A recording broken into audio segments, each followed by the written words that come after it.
Leo ni siku ya tarehe 28 Oktoba, ni Media Day kwa Azam FC na tumekuja hapa kupiga story mbalimbali na wachezaji pamoja na viongozi wa Azam FC, na hapa mbele ya kamera tuko na mchezaji wa Azam Idi Suleiman. Na kwanza hongera sana kwa kufika hatua ya makundi timu yenu kwa ujumla.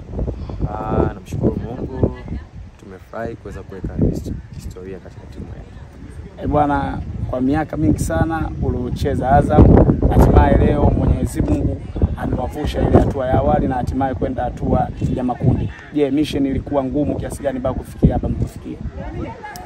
Mission ilikuwa ngumu, lakini tunaweza kumshukuru Mungu, tumeweza kukamilisha mission hiyo na kuweza ku alive kwenye group stage.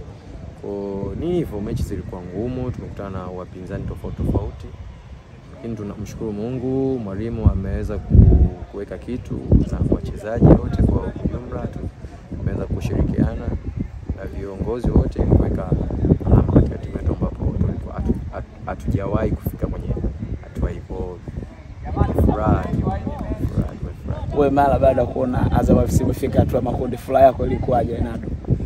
Furaha yangu mimi ni kubwa kwa sababu nimecheza hapa almost miaka kama 4. Sijawahi kufika kwenye hatua hiyo. Ni kitu ambacho hata siku nikiwa sipo hapa nikiulizwa Nado ushawahi kufanyia nini Azam, naweza kusema nenda mkaangalie historia ya sisi ndio wachezaji wa kwanza kwenda kwenye group stage. Na itaandikwa kwenye historia. Lazima, kwa sababu ndo mara ya kwanza, naamini itawekwa kwenye historia kwa sababu ndo mara ya kwanza kwenda kufika kwenye hatua. Bwana Nado, pia tarehe 30 mnaenda kuikabili Singida Black Stars.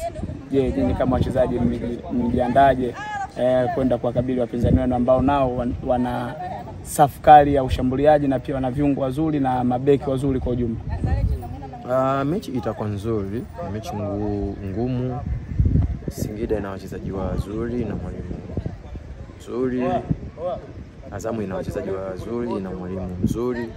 Kwa mimi naamini ni mechi itakuwa ngumu. Ambaye alijiandaa vizuri anaweza akapata point, lakini uwanja ndio utaamua. Kwa mimi na imani mechi tunacheza nyumbani, na mimi tukipata point 3 itakuwa ni kitu kizuri sana.